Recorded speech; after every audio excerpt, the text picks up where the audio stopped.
The story has been reformatted for readability, with numbers removed. Part 1, The Invasion. Admiral Zephyr stood on the bridge of his flagship, the Crushing Dawn, and watched the stars shift as his fleet dropped out of faster-than-light travel. Behind him, 999 other ships materialized in perfect formation. Each vessel gleamed with the dark metal of the Corothian Empire, their hulls covered in the ceremonial markings that told of conquered worlds and defeated enemies. The Admiral's 4 eyes focused on the yellow star ahead. Sol, the locals called it. A simple star with a few rocky planets and some gas giants. Nothing special about it except for the 3rd planet from the Sun. That blue-green world held nearly 8 billion primitive creatures who called themselves humans. Navigation Officer Kelrich. Confirm our position, Zephyr commanded, his voice carrying the authority of someone who had personally overseen the conquest of 47 star systems. Position confirmed. Admiral, we are at the outer edge of the Sol system, approximately 47 billion kilometers from the target world, Kelrich replied, his tentacles dancing across the control surfaces with practiced ease. Zephyr nodded and turned to his intelligence officer. Tactical Officer Hess, review the intelligence reports on these humans one more time. Hess activated the holographic display in the center of the bridge. Images of human cities, their primitive spacecraft, and their basic weapon systems floated in the air between them. The humans achieved faster-than-light travel only 63 of their years ago. Their ships are crude, using chemical rockets for basic propulsion and simple fusion drives for their longer journeys.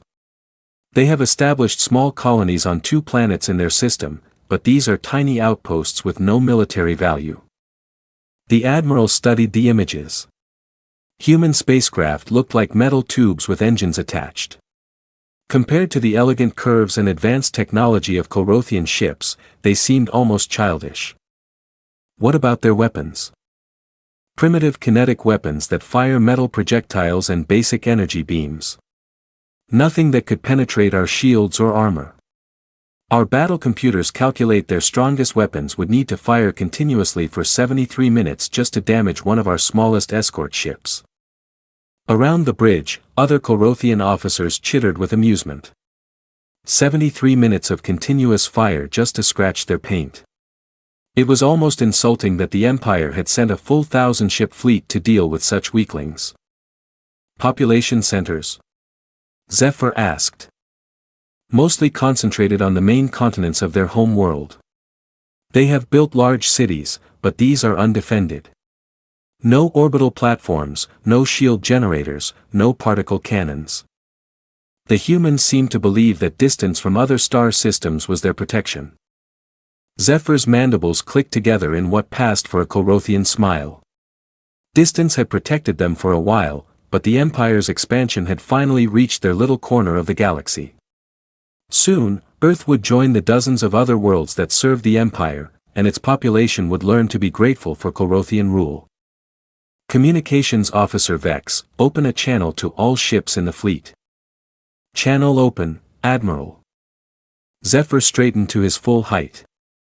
At 8 feet tall with 4 arms and a carapace that had been scarred in dozens of battles, he was an impressive figure even among his own kind.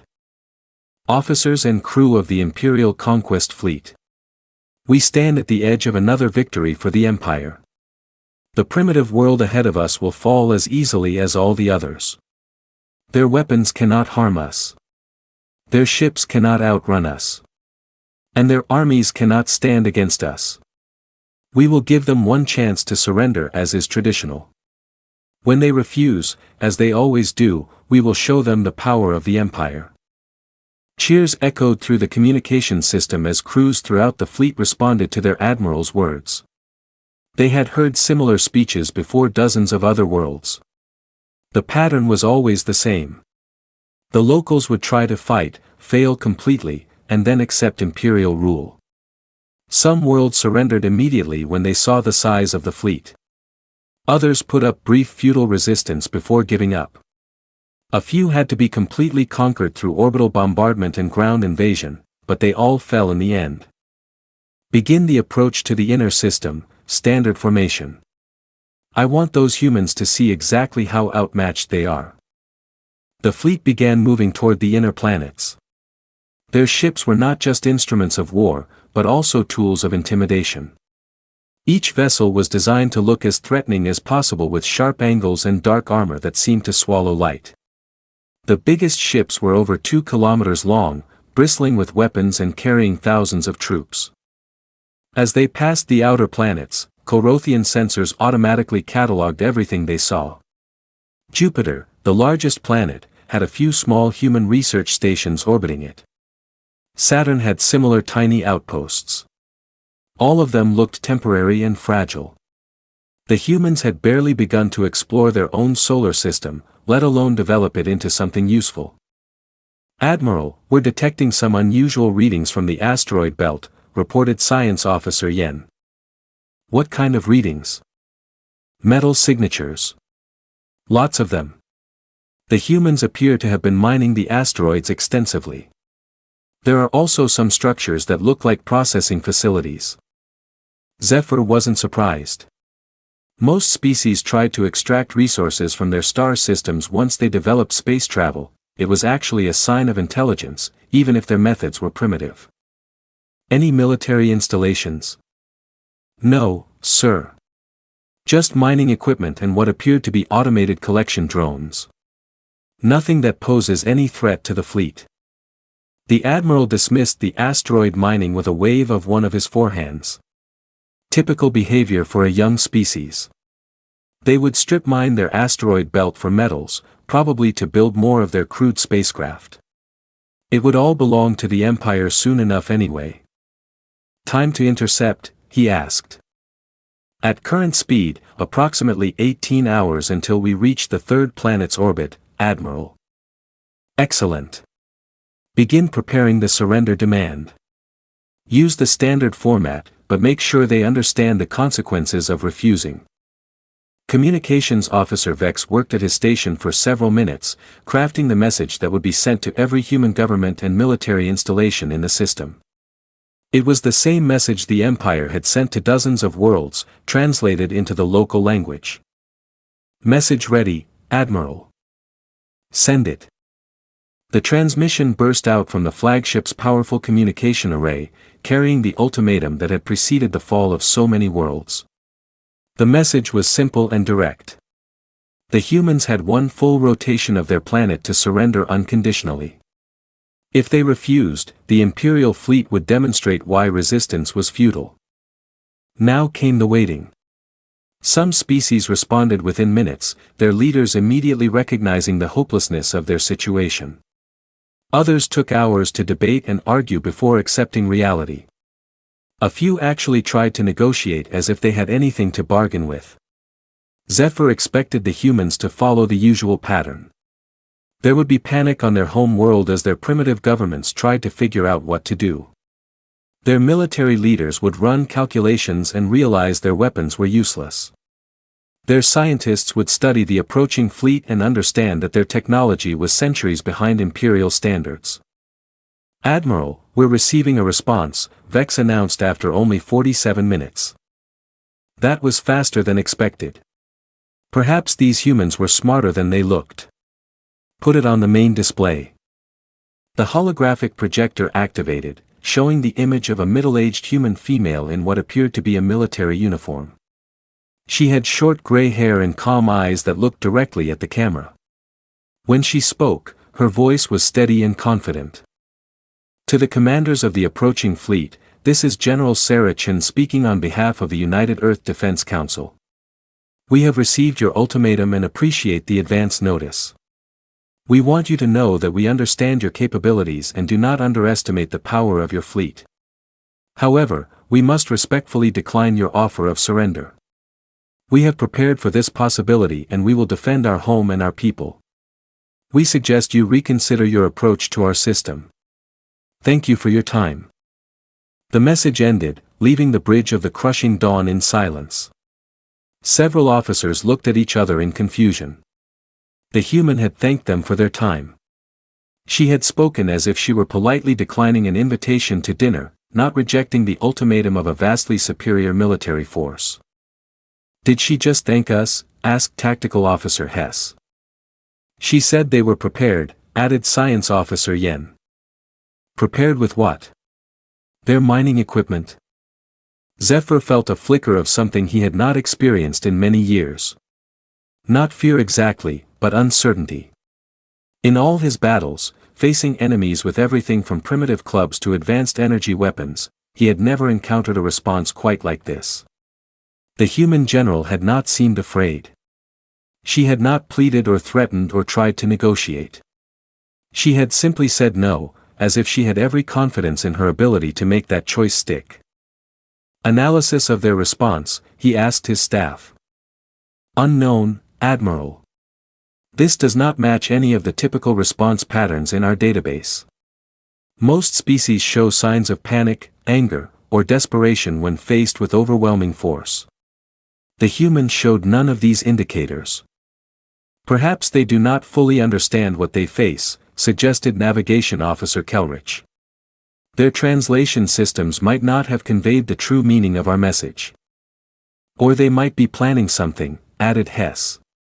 Some species have attempted surprise attacks when faced with invasion, though none have ever succeeded. Zephyr considered both possibilities. The humans might indeed not understand the situation, though their general had specifically said they understood the fleet's capabilities. Or they might be planning some desperate last stand with their primitive weapons. Either way, the result would be the same. Continue the approach. Double the sensor sweeps. I want to know about every human ship, every installation, every weapon in this system. If they want to fight, we will be ready. Yes, Admiral. The fleet continued its inexorable advance toward the inner planets. As they moved deeper into the solar system, their sensors painted an increasingly detailed picture of human civilization. The third planet was indeed heavily populated with large cities connected by transportation networks. The humans had built space elevators and orbital stations, though these were clearly civilian in nature. Their two colony worlds showed signs of growing populations and developing infrastructure, but there were no obvious military preparations. No massive weapons platforms, no hidden fleets, no energy shields protecting their cities. The humans appeared to be going about their daily business as if a 1,000-ship invasion fleet was not bearing down on them. This is very strange, Admiral, reported Yen as they passed the orbit of Mars. We are detecting normal civilian traffic around Earth. Cargo ships moving between their space stations, passenger shuttles traveling to their moon colony, even what appears to be a tourist vessel heading to their Mars outpost. Either they are incredibly brave or they truly do not understand their situation. Or they have something we cannot see, Zephyr replied quietly. In his long career, he had learned that the most dangerous enemies were often the ones who did not seem dangerous at all.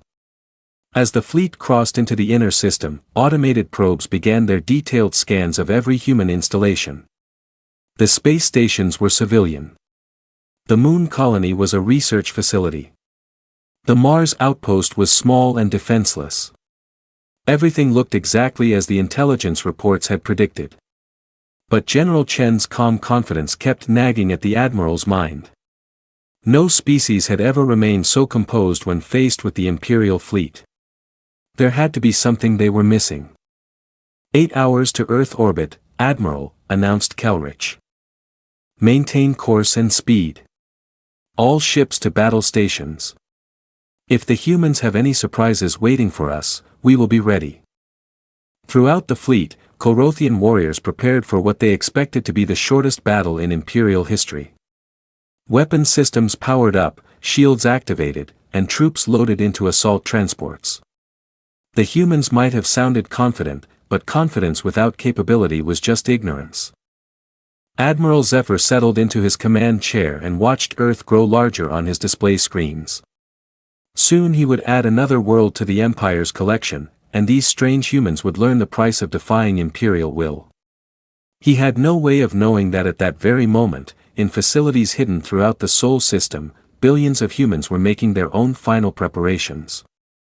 The mining operations his sensors had detected were not what they appeared to be.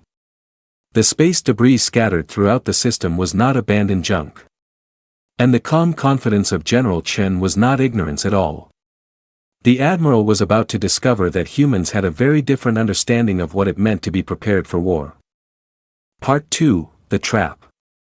The first sign that something was wrong came when the Corothian fleet was still 3 hours from Earth orbit. Science Officer Yen suddenly straightened at his station, his tentacles moving rapidly across the sensor controls. "Admiral, I'm detecting movement in the asteroid belt." Zephyr turned from his study of Earth's defensive positions. "What kind of movement?" "Unknown, sir. Objects that our sensors previously classified as space debris are changing position. They appear to be adjusting their orbits." The Admiral frowned. Space debris did not adjust its own orbit. "Show me." The main holographic display shifted to show the asteroid belt between Mars and Jupiter. Thousands of objects floated in the vast ring of rock and ice, most no larger than a building. But as they watched, several dozen pieces of what had appeared to be dead metal began moving with obvious purpose. "Could they be automated collection drones?" asked Tactical Officer Hess. "Negative. The movement patterns are too coordinated. And Admiral, there are more of them. Many more." As if responding to Yan's words, hundreds of additional objects throughout the belt suddenly came to life. Old satellite shells that had been drifting for decades fired positioning thrusters. Discarded ship hulls that looked like abandoned wrecks began broadcasting identification signals. Even some of the smaller asteroids started moving in ways that natural rocks simply could not. "How many total objects?" Zephyr demanded. Yen worked frantically at his controls, trying to separate genuine asteroids from whatever the humans had hidden among them. "Approximately 43,000 artificial objects, Admiral. All of them were perfectly camouflaged until they activated." 43,000. The Admiral felt his confidence waver slightly. Even if they were just civilian mining equipment, that was far more than intelligence had predicted. Analysis of their capabilities. "Working on it, sir. Most appear to be converted civilian hardware, old satellites, decommissioned spacecraft, industrial equipment. But Admiral, they all seem to be moving toward intercept courses with our fleet." Before Zephyr could respond, his communications officer interrupted. "Admiral, incoming transmission from one of the objects in the belt." "Put it through." The holographic display showed another human. This one a young man in a simple gray uniform. He was standing in what looked like the control room of a mining station, but something about his posture suggested military training. "Corothian Fleet. This is Lieutenant Commander Rodriguez of Asteroid Mining Platform 7. On behalf of the Seoul Defense Network, I want to thank you for providing such detailed sensor readings of your ships. We've been collecting data on your shield configurations, armor composition, and weapon systems for the past 6 hours. The information will be very useful for our defensive preparations." The transmission ended, leaving the bridge silent except for the hum of electronics. "They've been scanning us?" asked Hess in disbelief. Science Officer Yen checked his instruments. "Confirmed, Admiral. Very subtle sensor sweeps, disguised as routine mining equipment scans. I didn't recognize them because the patterns were completely unfamiliar." Admiral Zephyr's mandibles clicked together in anger. The humans had been studying his fleet while he had dismissed their presence as unimportant. It was a clever trick, but ultimately meaningless.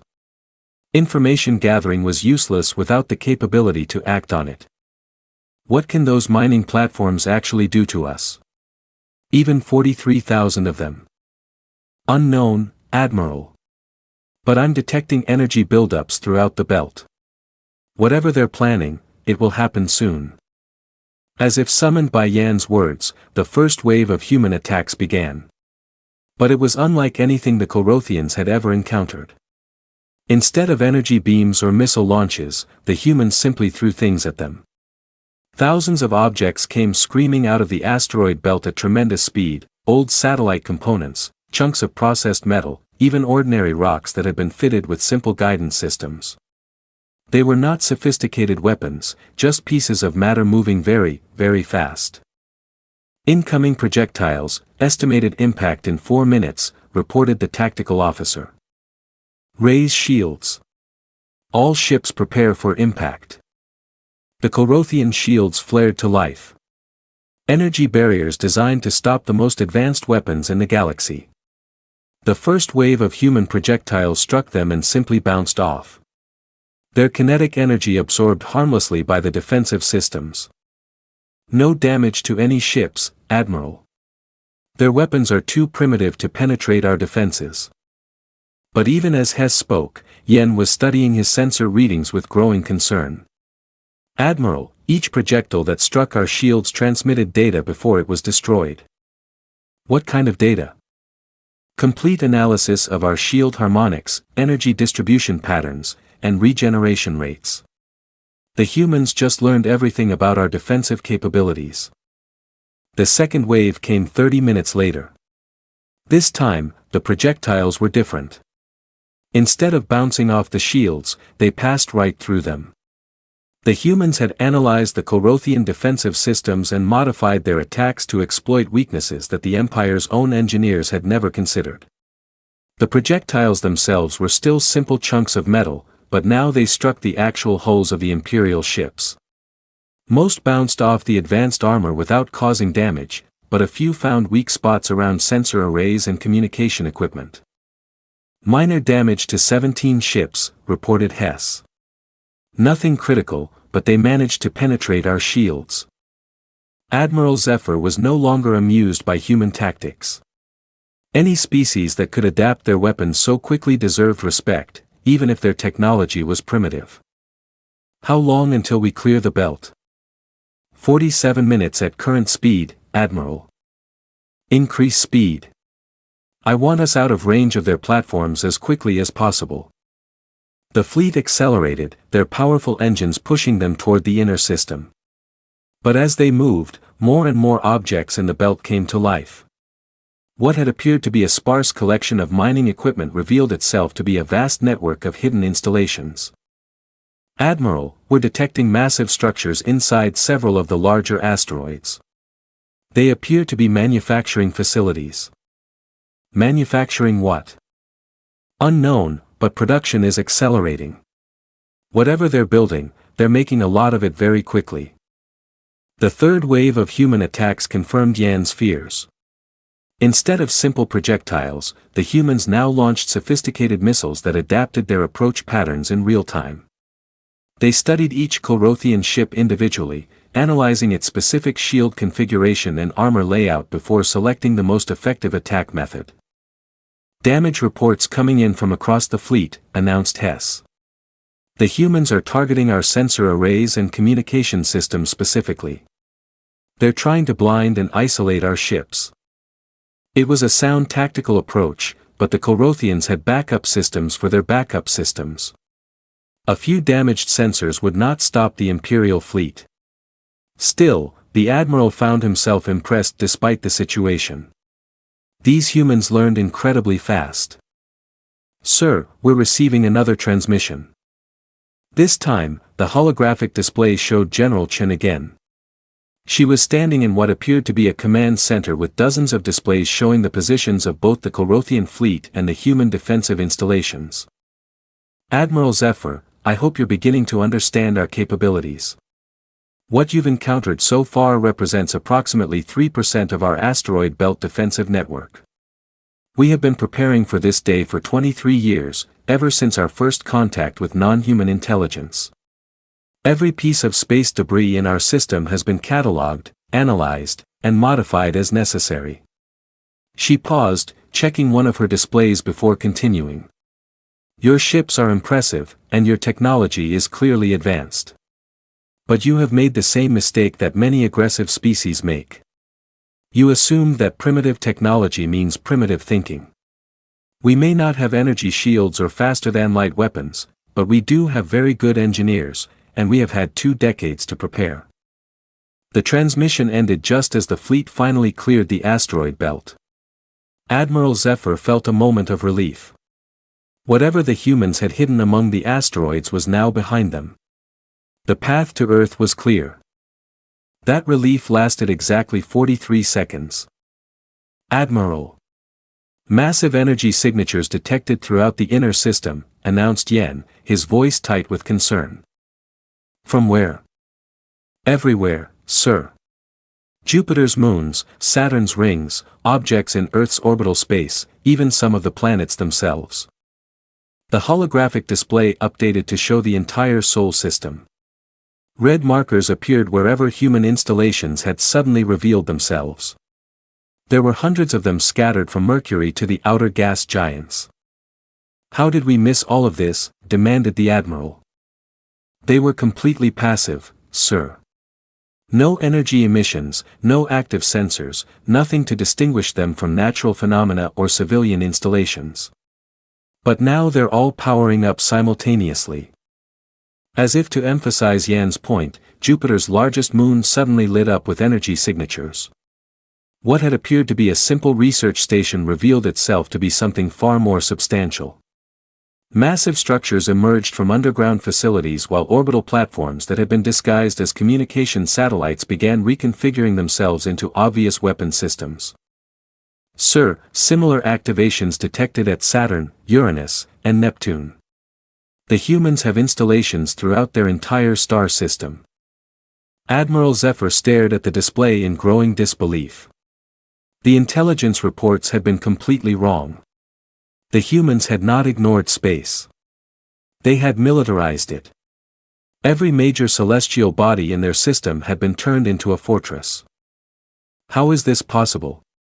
Our reconnaissance probes found no evidence of military installations. The installations appear to have been designed specifically to avoid detection, Admiral. They mimic the energy signatures and structural patterns of civilian facilities. Our sensors classified them as research stations, mining operations, and communication hubs. The Admiral realized he was facing something unprecedented in his long career. The humans had not simply prepared for war. They had prepared specifically for war against technologically superior opponents.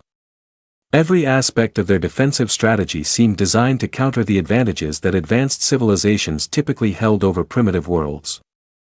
Time to Earth orbit, he asked. 6 hours 17 minutes. Signal the fleet. All ships to maximum alert status. Deploy forward reconnaissance drones. I want detailed scans of everything between us and that planet. Part 3, the weaponized system. As the Imperial Fleet continued its advance toward Earth, the true scope of human preparations became clear. Mars revealed itself to have extensive underground installations connected by tunnel networks. Earth's moon was not a simple colony, but a massive fortress bristling with weapons that had been carefully camouflaged to look like civilian infrastructure. Even the space around Earth itself was far from empty. What had appeared to be routine orbital traffic revealed itself to be a complex defensive network. Cargo ships were actually mobile weapon platforms. Passenger shuttles were reconnaissance drones. Even the tourist vessel heading to Mars turned out to be a disguised military transport. Admiral, incoming transmission from the Human Command Center. General Chen appeared on the display again, but this time she was not alone. Behind her stood dozens of other humans in military uniforms representing every major nation and organization on their planet. Admiral Zephyr, by now you have realized that our defensive preparations are somewhat more extensive than your intelligence suggested. We want you to know that everything you have seen so far represents our outer defensive perimeter. We are prepared to discuss terms for your withdrawal from our system. The Admiral's forearms crossed in front of his chest, a gesture of defiance among his species. We do not withdraw, General Chen. The Imperial Fleet has never retreated from battle. Then you should know that we have analyzed your fleet composition, weapon systems, and tactical doctrines based on historical data from the 47 worlds you have conquered. We have prepared specific countermeasures for every type of ship in your fleet and every weapon in your arsenal. Before Zephyr could respond, she continued, we also want you to know that our defensive strategy is based on a simple principle. We do not try to match your technology because we cannot. Instead, we use our technology in ways you have never encountered before. Your shields are designed to stop energy weapons and conventional missiles. Your armor is built to withstand plasma cannons and particle beams. Your tactics assume that your enemies will fight like other advanced civilizations. Chen's expression remained calm and professional. But there was something in her eyes that made the Admiral uncomfortable. You are not fighting other advanced civilizations, Admiral. You are fighting humans. And humans have a very different approach to problem solving. The transmission ended, leaving the bridge of the crushing dawn in thoughtful silence. For the first time in his career, Admiral Zephyr was beginning to wonder if his 1,000-ship fleet might not be enough. Admiral Zephyr had conquered 47 worlds, but he had never faced anything like what waited for him in the inner Sol system. As his fleet approached Mars' orbit, every sensor reading revealed new layers of human preparation that defied everything the Empire knew about primitive civilizations. "Admiral, Mars is not what our intelligence reports indicated," announced Science Officer Yen, his voice tight with concern. The red planet hung before them, looking deceptively peaceful. But Corothian sensors now penetrated the illusion that had fooled their reconnaissance probes for months. What appeared to be simple surface installations were actually the visible portions of massive underground complexes that extended deep into the planet's crust. "Show me the full analysis." The holographic display updated to reveal Mars as it truly was. The planet's surface was crisscrossed with tunnel networks that connected dozens of major installations.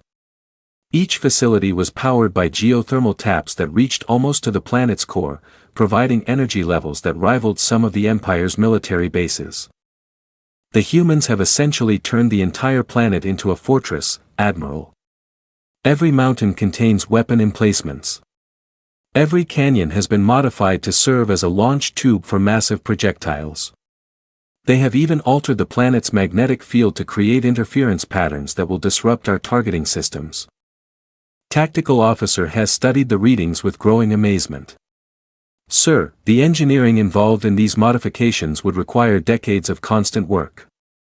How did they accomplish so much without our intelligence network detecting it?" "Because they made it look like something else," replied Yen.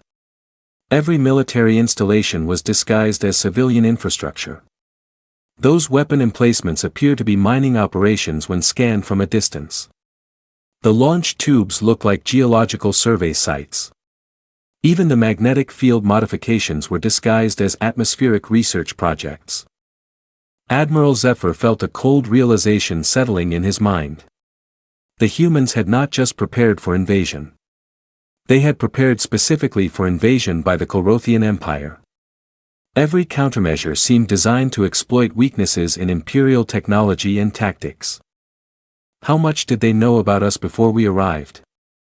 "Unknown, Admiral, but their preparations suggest detailed knowledge of our capabilities, our standard battle formations, and even our psychological profiles."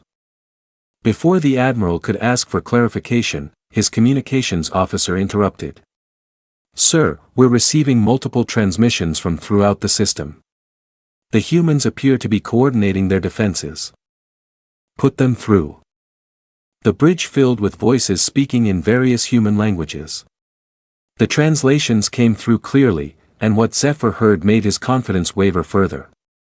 The humans were not panicking or arguing about what to do. Instead, they were calmly coordinating the most complex defensive operation he had ever witnessed. Lunar Command, this is Mars Central. Corothian Fleet is at bearing 27 Mark V, approaching at standard Imperial battle speed. Recommend activation of Protocol 7. Confirmed, Mars Central. Jupiter Station, are your gravity wells ready? Jupiter Station confirms.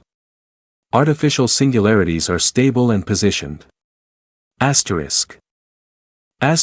Saturn Ring Defense reports railgun networks are fully charged. Excellent. Earth Command, status of Solar Collection Array. Solar array is focused and ready. We can deliver concentrated stellar plasma on target within 30 seconds of authorization. Admiral Zephyr's forearms trembled slightly as he listened to the human coordination chatter. Artificial singularities, gravity wells, solar plasma collection, these were not the weapons of a primitive civilization. These were the tools of species that had mastered the fundamental forces of the universe. Analysis of their capabilities, he demanded of his staff. Yen worked frantically at his sensors, trying to get detailed readings on the human installations. Admiral, I'm detecting energy signatures that don't match any known technology in Imperial databases. The humans appear to have developed completely novel approaches to energy manipulation and spacetime distortion. That's impossible. Our intelligence indicated they had barely achieved faster-than-light travel. Sir, I think our intelligence was deliberately misled. The humans wanted us to see primitive spacecraft and basic weapons. They concealed their true capabilities until we were committed to this attack. As if responding to their conversation, another transmission came through from Earth. This time it was not General Chen, but a different human entirely. An elderly man with white hair and calm eyes wearing the simple clothes of a civilian scientist. Admiral Zephyr, this is Dr. James Harrison, Director of the Sol System Defense Initiative. I wanted to personally explain what you're facing since your intelligence appears to be incomplete. The old human gestured, and the transmission expanded to show what appeared to be a massive underground facility filled with equipment that the Admiral could not identify. 23 years ago, we encountered a probe from the Zephyrian Empire. It was damaged and crashed on our moon. From that probe, we learned two crucial facts. First, we were not alone in the universe. Second, some of our neighbors were not friendly. Dr. Harrison began walking through the facility, the camera following him past machines that hummed with barely contained energy. We realized that when contact finally came, it would likely be from a species with technology far superior to ours. Traditional military doctrine would be useless. We needed a completely new approach to defense. The scientists stopped in front of a massive circular device that seemed to bend light around its edges. So we asked ourselves a simple question: if we cannot match their technology, how can we win? The answer was to change the nature of the conflict entirely. The transmission showed brief glimpses of other human installations throughout the system, massive machines on Jupiter's moons, strange geometric structures in Saturn's rings, devices that seemed to manipulate space itself around Earth's orbital platforms. We studied every aspect of galactic civilization that we could deduce from the probe's data. We analyzed typical invasion patterns, standard weapon systems, and conventional defensive strategies. Then we designed countermeasures for all of them. Dr. Harrison's expression remained calm and professional, but there was pride in his voice. The result is what you see around you. We have not tried to build better energy shields or faster ships. Instead, we have weaponized the solar system itself. Every planet, every moon, every asteroid has been modified to serve our defensive strategy. The transmission ended, leaving the Corothian bridge in stunned silence. Admiral Zephyr had faced desperate last stands before, but never anything like this.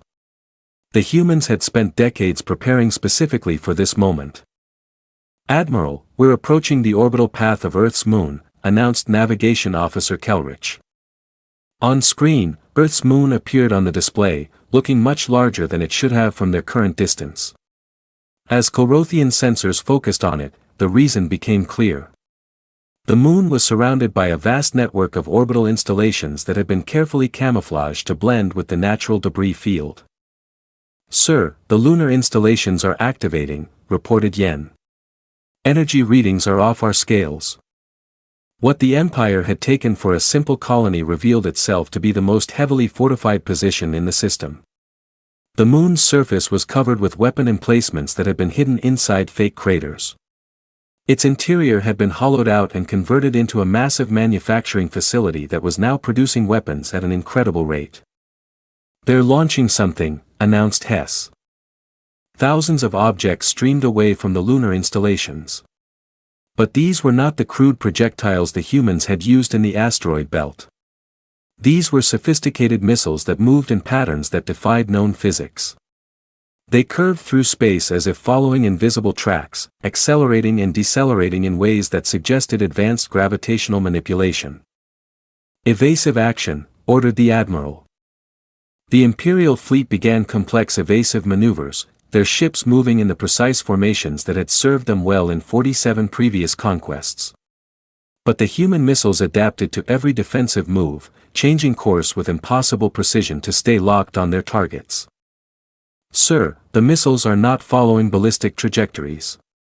They appear to be riding controlled gravitational waves." "That's impossible. Gravitational manipulation requires massive amounts of energy and computational power." "Nevertheless, Admiral, that appears to be exactly what they're doing." The first wave of missiles struck the fleet's outer ships, but instead of exploding on contact, they did something far worse. They attached themselves to the hulls and began doing something to the metal itself. Within minutes, several Corothian ships found their armor literally dissolving around them. "Damage report," demanded Zephyr. "The missiles appear to contain some kind of molecular disassembly device, Admiral. They're breaking down our hull materials at the atomic level." 12 ships were lost in the first attack, simply falling apart as their structural integrity failed. The surviving vessels of the fleet watched in horror as some of the Empire's most advanced warships crumbled like sand. "All ships, emergency protocols. Purge any foreign objects from your hulls immediately." But even as the Admiral gave the order, he realized the humans had predicted this response. The second wave of lunar missiles was designed to exploit the very countermeasures his fleet would use. Ships that attempted to purge the molecular disassemblers found themselves vulnerable to follow-up attacks that targeted their now weakened defensive systems. "Admiral, we're receiving telemetry from throughout the system," announced his communications officer. "All human installations are coordinating their attacks with perfect timing." The holographic display showed the entire Sol system with red indicators marking every human weapons platform. As Zephyr watched, he realized the humans were treating the entire star system as a single integrated weapon. Every installation from Mercury to Neptune was part of a coordinated defensive network that responded to threats with inhuman precision. How are they coordinating across such distances? Even faster-than-light communication has delays. Science Officer Yen looked up from his instruments with an expression of awe. "Admiral, I believe they're using quantum entanglement for instantaneous communication. Every installation in the system is in real-time contact with every other installation." The implications hit the Admiral like a physical blow. Quantum entanglement communication was theoretical technology that even the Empire had not mastered. If the humans had solved those problems, they could coordinate defensive actions across interplanetary distances without any delay whatsoever. "Time to Earth orbit?" he asked quietly. 4 hours 12 minutes, Admiral." As the fleet continued its approach, the human defenses continued to reveal new layers of sophistication. Saturn's rings were not just hiding weapon platforms. They had been modified to serve as a massive particle accelerator that could launch projectiles at significant fractions of light speed. Jupiter's magnetic field had been enhanced and focused to create directed electromagnetic pulses that disrupted Corothian electronics. Even the Sun itself seemed to be under human control as focused beams of stellar plasma lanced out to strike at Imperial ships. "Admiral, we've lost 63 vessels," reported Hess. "And we haven't even reached Earth's defensive perimeter yet." Zephyr stared at the tactical display, watching red indicators appear and disappear as his ships were destroyed by weapons that should not have existed. In his long career, he had never lost more than a handful of vessels conquering an entire world. Now he was losing dozens of ships just trying to reach Earth orbit. "Sir, incoming transmission from Earth Command." General Chen appeared on the display again, but now she was surrounded by military officers from dozens of different human organizations. Behind them, wall-mounted displays showed the current status of the battle from every angle. "Admiral, we want you to understand what you're facing. What you have encountered so far represents our long-range defensive systems. As you get closer to Earth, you will face our medium-range defenses, then our close-range systems, and finally our planetary defense grid. She paused, consulting a tablet that one of her officers handed her. Each defensive layer uses completely different principles and technologies. We have designed them specifically to counter the adaptation strategies that successful military forces typically employ. Every time you develop a countermeasure to one system, you will face something entirely different. The general's expression remained professional, but there was steel in her voice. We are not asking you to surrender, Admiral. We are informing you that continuing this attack will result in the complete destruction of your fleet. We have run simulations based on your current approach pattern and estimated capabilities.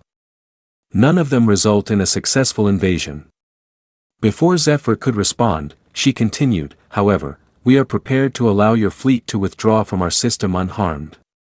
We have no desire to continue this conflict if it can be avoided. The transmission ended, leaving the Admiral with a choice he had never faced before. In 47 conquests, no enemy had ever offered him terms. They had either surrendered immediately or been crushed by Imperial might. But 47 victories meant nothing if the 48th battle destroyed his entire fleet. And for the first time in his career, Admiral Zephyr was beginning to believe that might actually happen. Admiral, Earth is now visible on long-range sensors, announced Kelrich. The blue-green world hung in space ahead of them, looking deceptively peaceful. But Corothian instruments could already detect the massive energy signatures of weapon systems that dwarfed anything they had yet encountered. The humans had saved their most powerful defenses for last. Maintain course, the Admiral ordered, though his voice lacked its earlier confidence. Behind him, his bridge crew exchanged worried glances. They had followed their Admiral through 47 victories, but this battle felt different. The humans were not acting like any enemy they had ever faced. As the Imperial Fleet approached Earth, every officer aboard every ship began to understand that they were not conquering a primitive world. They were challenging a civilization that had spent decades preparing for exactly this moment. And the humans were ready for them. Part 4, The Final Defense. Admiral Zephyr stood on the bridge of the crushing dawn and watched Earth grow larger on his displays. Behind him lay the wreckage of 63 Imperial warships. Their debris forming a trail of destruction that marked the fleet's painful advance through the Sol system. Ahead lay a blue-green world that had already proven more dangerous than any enemy in his long career. But the Admiral was Corothian, and Corothians did not retreat. Even if these humans had surprised him with their preparations, even if they had weapons that defied Imperial understanding, he still commanded over 900 ships. No single world could stand against such overwhelming force. All ships report ready for final assault, Admiral, announced Tactical Officer Hess. Time to optimal firing position, 17 minutes, sir. Zephyr nodded grimly. 17 minutes and this strange battle would be over. The humans had fought cleverly, but cleverness had limits. Once his fleet reached Earth orbit, they would demonstrate why the Empire had never failed to conquer a world it set its sights on. Sir, detecting massive energy buildups throughout Earth's orbital space, reported Science Officer Yen. Also getting readings from the planet's surface that don't match anything in our databases. Show me. The holographic display updated to show Earth and its immediate surroundings. What Admiral Zephyr saw made him question everything he thought he knew about planetary defense. The space around Earth was not empty, as their long-range scans had suggested. Instead, it was filled with structures that had somehow remained completely invisible until now. Massive orbital platforms floated in perfect geometric patterns around the planet. Each one was easily the size of a Corothian battleship, but their design was unlike anything the Empire had encountered. They seemed to be built around focusing arrays that gathered and concentrated energy from sources the Admiral could not identify. Analysis of the orbital platforms, he demanded. Unknown technology, Admiral. They appear to be collecting energy from multiple sources simultaneously: solar radiation, cosmic background radiation, even what appears to be zero-point energy extraction from vacuum space itself. Zero-point energy, the theoretical power source that could provide unlimited energy by tapping into the quantum fluctuations of empty space. The Empire's best scientists considered it impossible to harness. Yet, the humans seem to be doing exactly that. Energy levels. Each platform is generating approximately 10 times the power output of our largest battleship reactors, Admiral. Before Zephyr could process that information fully, new readings appeared on his displays. The Earth itself was lighting up with energy signatures that defied belief. Not just from obvious installations, but from what appeared to be the planet's natural features. Sir, the mountain ranges are showing massive power spikes. So are the ocean floors, the ice caps, and even the atmospheric layers. That's impossible. You cannot weaponize an entire planet. But as Corothian sensors focused on Earth's surface, the impossible became undeniable. Every major geographical feature had been modified in some way. Mountain peaks housed energy collectors that focused power from across the electromagnetic spectrum. Ocean floors contained massive installations that tapped into the planet's core energy. Even the atmosphere itself had been seeded with devices that could manipulate electromagnetic fields on a planetary scale. Admiral, incoming transmission from Earth Command.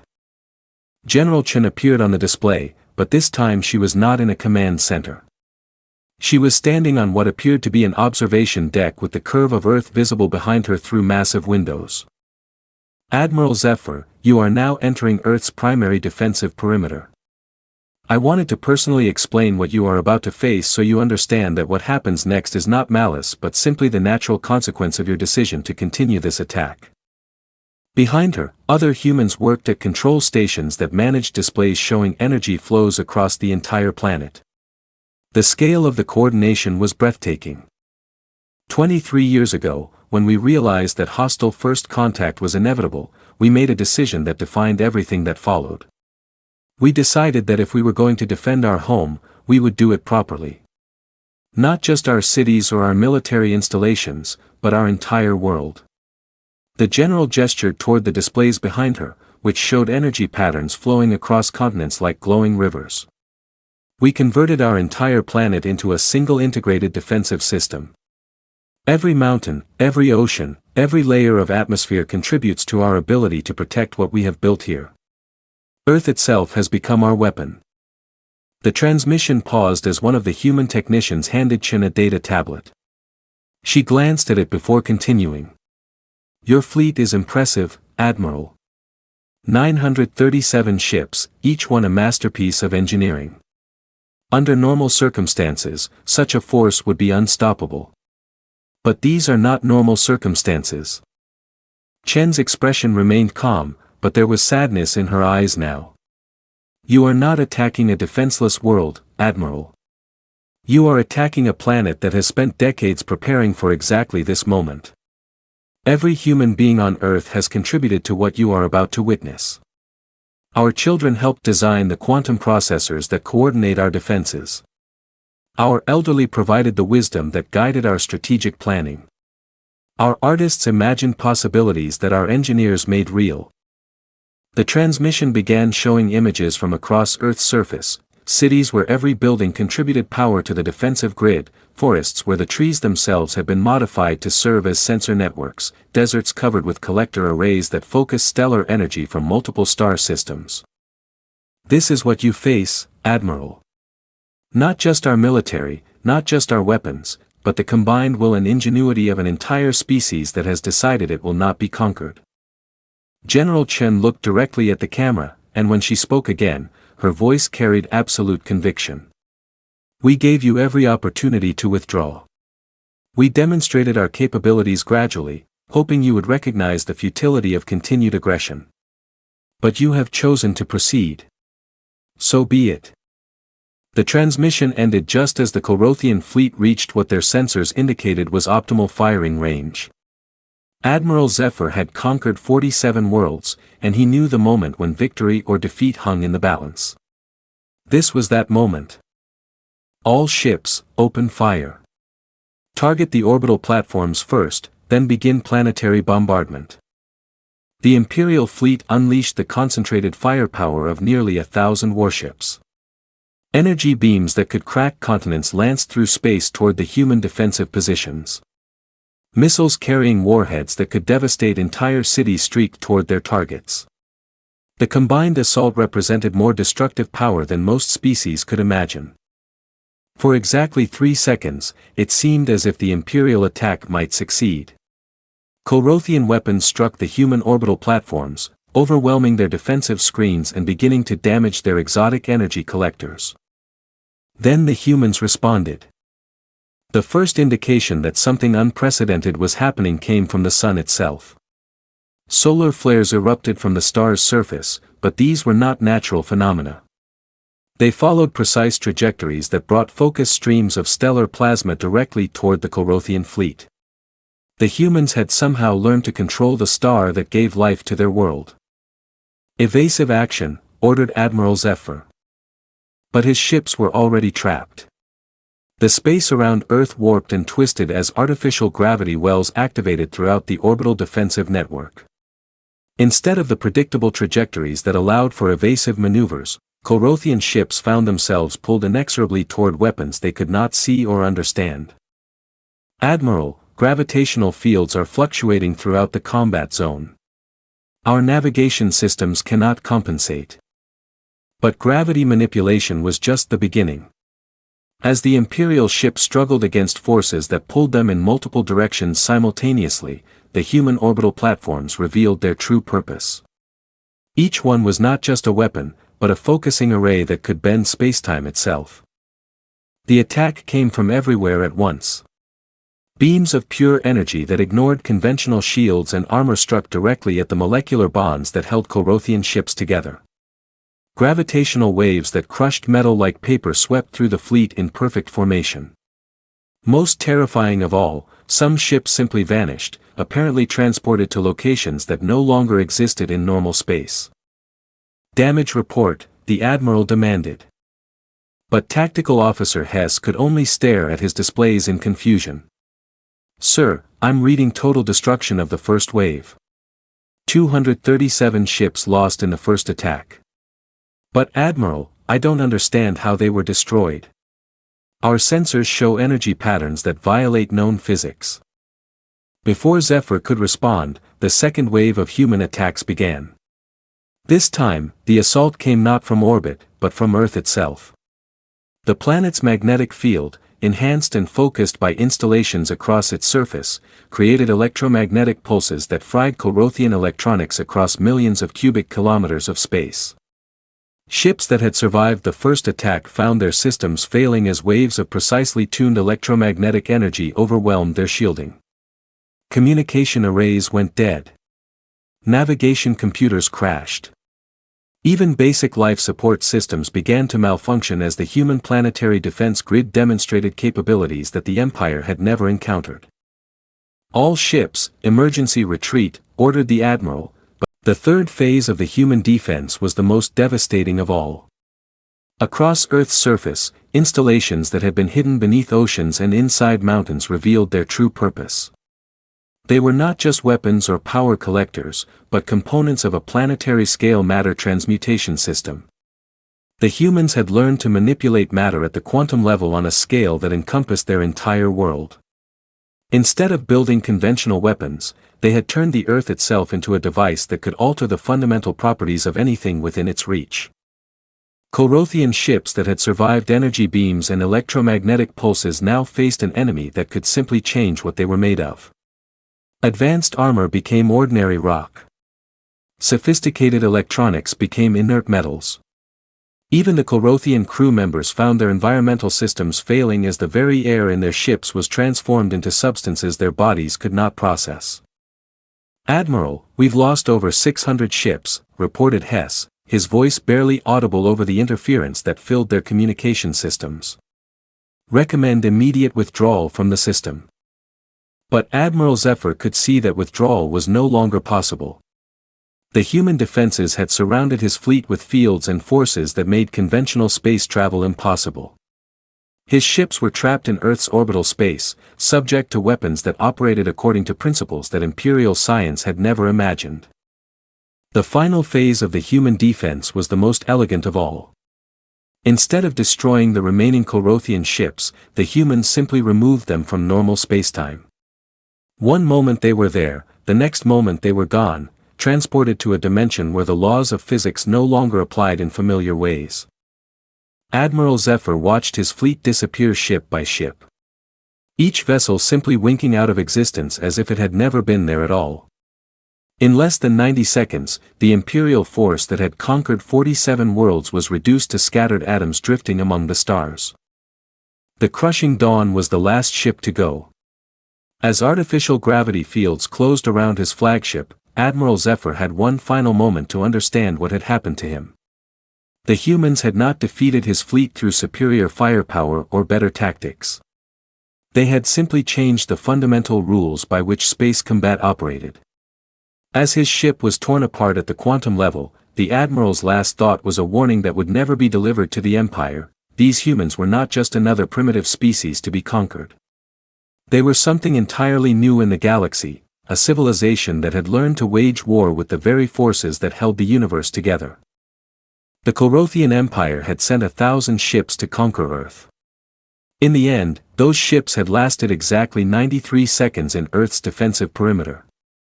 And in those 93 seconds, humanity had announced its arrival on the galactic stage in a way that would never be forgotten. The space around Earth was empty now, except for drifting particles that had once been the Empire's greatest fleet. But the human defensive systems remained active, ready for whatever might come next. General Chen stood on her observation deck and watched the last traces of the Colrothian fleet fade into cosmic background radiation. Around her, her staff worked quietly to restore Earth's natural appearance, hiding once again the weapons that had just reshaped the balance of power in this part of the galaxy. The humans had spent 23 years preparing for this day. Now they would spend the next 23 years preparing for whatever consequences their victory might bring. Earth was safe. But the galaxy was about to learn that there was a new species among the stars, one that had a very different understanding of what it meant to defend their home. Epilogue. The silence in Earth's orbital space was complete. Where moments before 1,000 Colrothian warships had filled the void with energy weapons and the fury of conquest, now there was only empty space and the distant glow of scattered particles that had once been the Empire's most powerful fleet. General Sarah Chen stood on the observation deck of Earth Defense Command and watched the last energy signatures fade from their displays.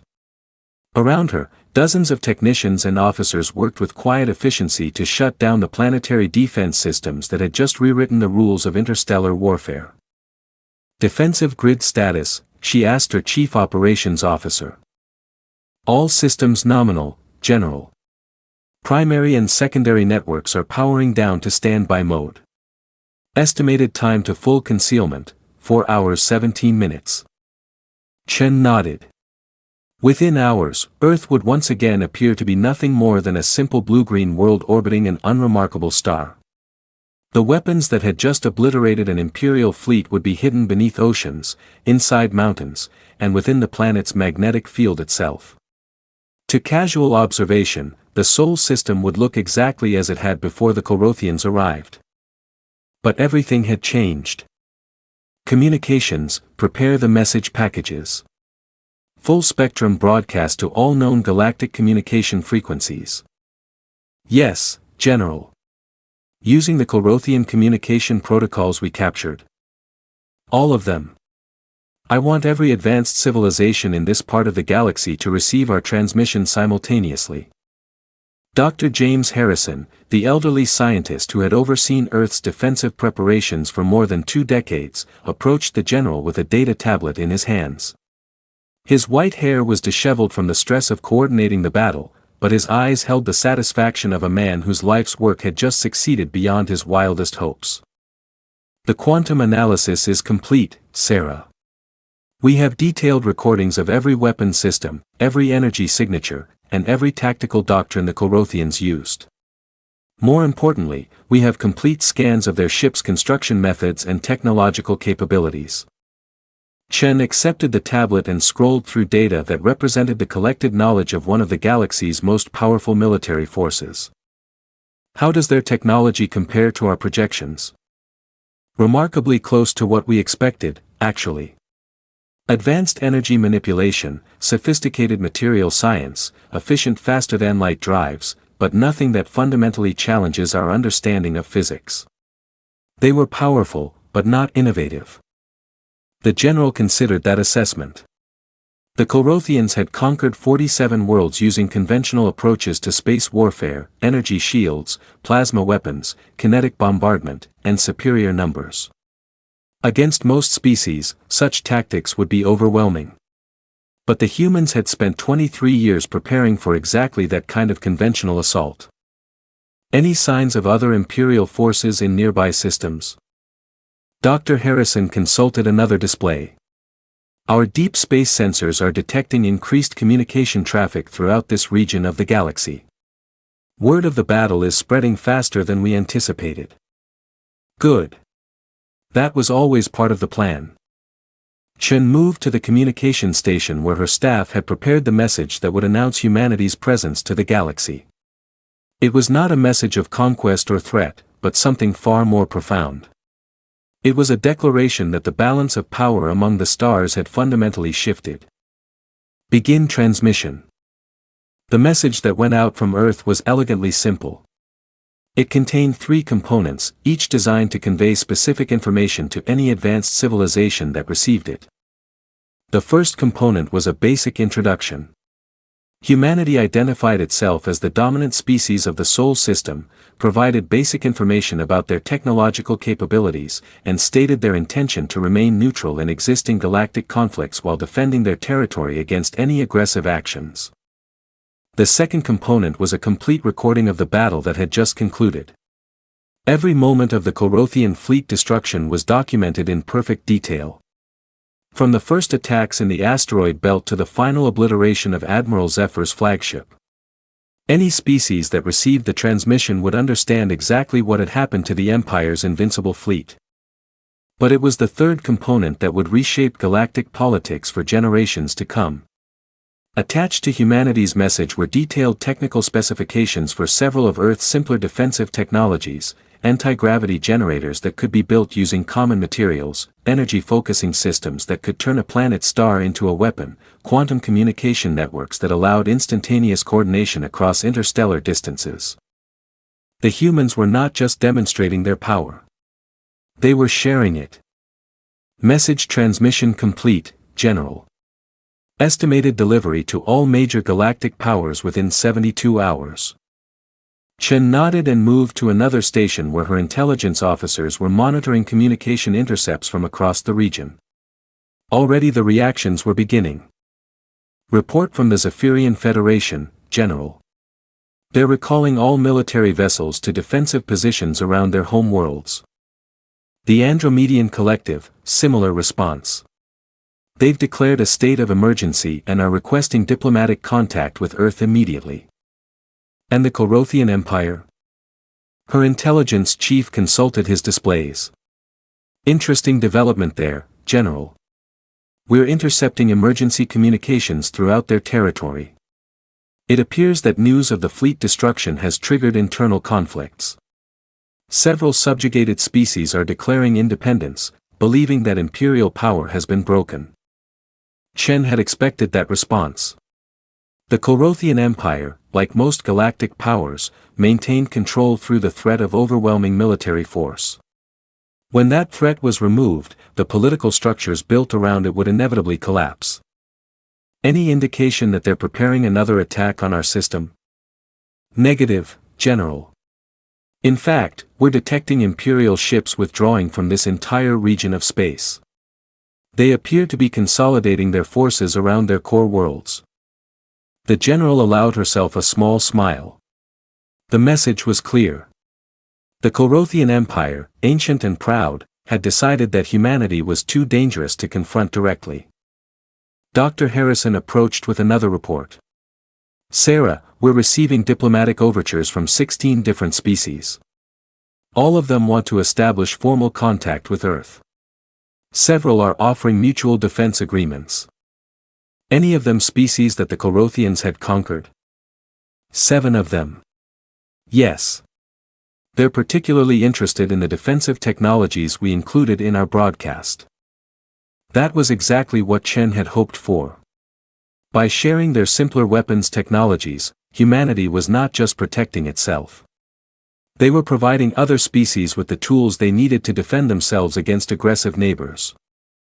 Draft response protocols for diplomatic contact. Standard procedures, but emphasize that we're interested in peaceful relations with any species that respects our sovereignty.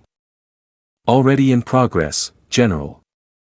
As Earth's leadership worked to establish humanity's new position in galactic affairs, the consequences of their victory rippled outward across the stars. In the Corothian Empire, Admiral Zephyr's second-in-command, Admiral Kelmore, stood in the Imperial War room and studied the recordings that had somehow survived the battle. The recordings were fragmentary and brief, transmitted by automated systems in the final moments before each ship was destroyed. But they told a story that chilled every Corothian military officer who saw them. Analysis complete, Admiral, reported the Empire's chief scientist. The humans demonstrated capabilities that exceed our understanding in multiple areas: gravitational manipulation on a stellar scale, quantum-level matter transmutation, coordinated defensive systems that span an entire star system. Admiral Kelmore had served in the Imperial military for 60 years. He had conquered 12 worlds personally and had never encountered an enemy that Imperial firepower could not overwhelm. But the recordings from the Sol system showed weapons that operated according to principles the Empire had never imagined. Recommendations: complete avoidance of the Sol system, Admiral. Classify it as a forbidden zone. Any approach by Imperial vessels should be considered a suicide mission. The Admiral accepted that recommendation without argument. The loss of 1,000 ships and 50,000 crew members was a disaster that would reshape Imperial policy for generations. The Empire could not afford another such defeat. What about the other species in this region? Are they likely to adopt human technologies? Highly probable, Admiral. The humans included detailed specifications for several weapon systems in their galactic broadcast. Any species with basic industrial capability could implement those technologies within months. Admiral Kelmore felt the weight of a changing galaxy settling on his shoulders. For centuries, the Corothian Empire had expanded through superior technology and overwhelming force. Now, a single species had demonstrated that such advantages were not permanent. Prepare a full strategic assessment for the Imperial Council. Include recommendations for defensive consolidation and diplomatic outreach to species we have not yet conquered. The words tasted bitter in the Admiral's mouth. The Corothian Empire, for the first time in its history, would have to consider negotiation as an alternative to conquest. Meanwhile, in the Sol system, humanity began the complex process of adjusting to their new role in galactic affairs. The defensive preparations that had consumed decades of effort and resources had succeeded beyond their creators' wildest hopes. But success brought its own challenges.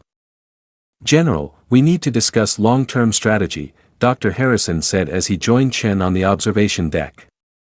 Our victory over the Corothians will have consequences we cannot fully predict. Chen nodded, gazing out at the peaceful Earth that hung in space before them. I know. We've announced our presence to the galaxy in the most dramatic way possible. Some species will want to be our allies. Others will see us as a threat to be eliminated, and some will want to study our technologies, possibly through less than peaceful means. Which is why Phase 2 begins immediately. Dr. Harrison raised an eyebrow. Phase 2. Did you really think we would stop with defending Earth, James? We've proven that human ingenuity can overcome technological disadvantages. Now we need to ensure that advantage is permanent. Chen activated a wall display that showed the entire Sol system with indicators marking dozens of construction projects that had been hidden even from most of Earth's population. While we were building our defensive network, we were also building an expansion infrastructure, mining operations in the outer system, manufacturing facilities on the gas giant moons, research stations in the cometary cloud, everything we need to take human civilization to the stars. Dr. Harrison studied the display with growing amazement. You're talking about interstellar expansion. I'm talking about making sure humanity never faces an existential threat again. The best defense is to ensure that Earth is not our only world. Within 50 years, human colonies will be established in a dozen star systems. Within a century, we'll be one of the major powers in this part of the galaxy. And if other species try to stop us? Chen's expression hardened. Then they'll learn what the Corothians learned. Humans don't just defend themselves, James. We engineer solutions to problems. And right now, our biggest problem is ensuring that what happened today never has to happen again. As Earth's leaders planned for humanity's expansion into the galaxy, their message continued to spread among the stars. On hundreds of worlds, alien civilizations received the transmission that announced the arrival of a new galactic power. The recordings of the Corothian fleet destruction were studied by military strategists, scientists, and political leaders across known space. The consensus was unanimous. A new age had begun. The galaxy now contained a species that had demonstrated the ability to wage war with the fundamental forces of the universe itself. Some civilizations saw opportunity and potential alliance with such a powerful neighbor. Others saw only threat in humanity's obvious capabilities.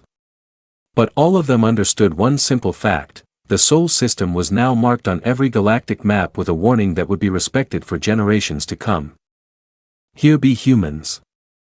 And humans, as the galaxy was learning, had a very different approach to solving problems than any species that had come before them. They did not simply build better weapons or stronger defenses. They engineered reality itself to serve their purposes. The Corothian Empire had sent 1,000 ships to conquer a primitive world. Those ships had lasted 93 seconds against defenses that treated physics as a set of suggestions rather than immutable laws.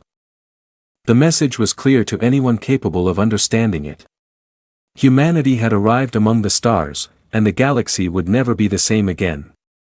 In the years that followed, historians would mark the destruction of the Corothian fleet as the moment when the old order of galactic civilization came to an end. The age of conquest through superior firepower was over. The age of human ingenuity had begun. And across the stars, other species began to learn what it truly meant to coexist with a civilization that regarded warfare as simply another engineering problem to be solved.